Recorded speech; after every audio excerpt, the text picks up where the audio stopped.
The following is a video presentation by the Woodrow Wilson Center's Environmental Change and Security Program.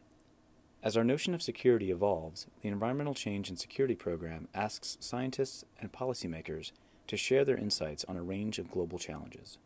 In this short expert analysis, Dr. Kent Butts, Professor of Political Military Strategy at the Center for Strategic Leadership at the U.S. Army War College, makes the case for considering global climate change as a non-traditional threat to security and discusses how the U.S. military is reacting to a changing climate. Climate change is an important security issue. It's not as well recognized as, let's just say, military aggression, but it's terribly important, and it's important to the military or the defense sector. At a global level, there are tensions already created between the developing countries and the developed world over climate change.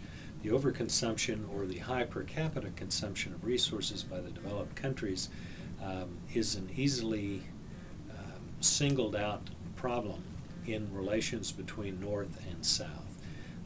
China has led the developing world for a number of years and has been quick to point out that most of the pollution in the atmosphere was caused by the United States and the other OECD countries, and suggests that mitigating those or paying for the change or development of new technologies should be a responsibility of the developed world. So if the United States or European allies or Japan or the other developed countries are not properly focused on addressing those mitigating strategies, price on carbon for example, then we are portrayed negatively in the eyes of those that we need to influence to build goodwill and change. So let's just say the Muslim countries which are developing, it could easily be construed, and it has by Osama bin Laden, that the West is disregarding the impact of climate change on the developing world. At a geopolitical level, climate change has affected the concentration of ice in the Arctic, so that now we have Russia, for example, that's planted a titanium flag on the North Pole and is claiming the North Pole and the Arctic for Russia. I think the quote of their explorer was, the Arctic has always been Russian. It will always remain Russian. And so as a result, Canada has increased its icebreaker construction, and we now have to focus on an ice-free Arctic where 25% of the world's resources of oil and natural gas, according to USGS, may be found.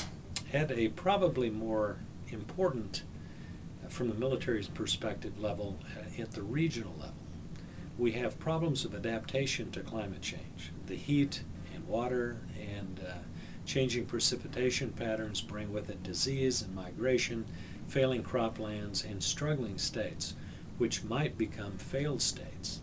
So it's an important role for of preventive defense, so that you could have the military and the development community working together to address these underlying conditions that promote instability in a region. And if we focus on that, climate change can be an engagement variable, not just a threat to U.S. national security interests. So confidence-building measures between countries with territorial disputes could well be, how do we achieve water security? Climate change is an important issue that can be addressed by all three elements of the national security equation: defense, diplomacy, and development. Climate change, as it affects development, or in particular sustainable development, is generally regarded as a mission of the U.S. Agency for International Development and the Department of State. The military quite often is thought of as a component that can only provide security while the other agencies do development. I think it's important to understand that the military, particularly the host nation militaries that are present around the world, are a strong and generally best financed resource in any given country that, if possible, could be dedicated to supporting their civil authority as they seek to deal with climate change related adaptation problems.